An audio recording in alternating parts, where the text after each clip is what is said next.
Quick bike review muna tayo sa bike na ginagamit namin pang rides. Nung nakaraang video nga ay nangkas ko yung girlfriend ko punta sa isang lugar na mahigit 19 kilometers ang layo at napakarami pa ng inahon ng bike na to. Kaya tara, samahan nyo akong mag-review sa bike na ginamit namin o mag-bike check.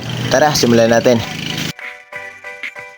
So, yun. Ito nga palang frame bike ko ay naka-set up ng crit setup.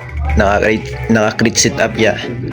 Tapos yung frame ko naka-stout. Tapos may angkasan dito. Dito ang umaangkas dito yung girlfriend ko. Kaya pinalagyan ko yan para masama siya sa mga rides ko. Kung saan kami, kung may pupuntahan kami, parang ganun ba. Tapos ito naka-stout. Dami ng gas. Bala ko sana i-repent to kaso wala pang budget, wala pang puhunan.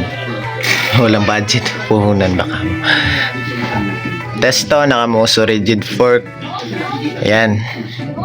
Naka-triple batted.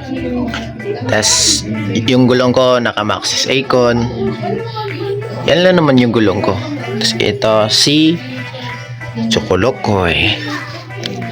Tapos dito sa rear niya naka 8 speed na cogs. Tapos yung hub ko naka Hasense Pro. Naka 1x sit up na to.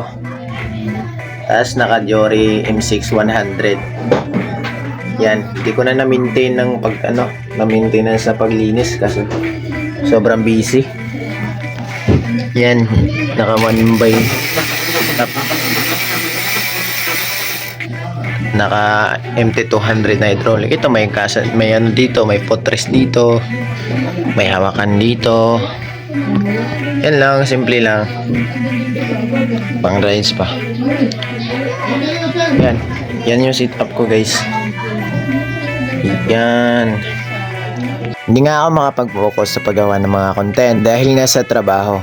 Ako lang kasi ang bumubuhay sa sarili ko kaya medyo mahirap talaga para sa akin ang gumawa ng mga content. Lalo pat may trabaho ako at inaharap na responsibilidad. Kaya naman minsan lang ako makapagawa ng mga content. Pero kahit minsan ay nasusulit ko naman ito. Sobrang nag-enjoy nga kami nung nakaraang trip namin.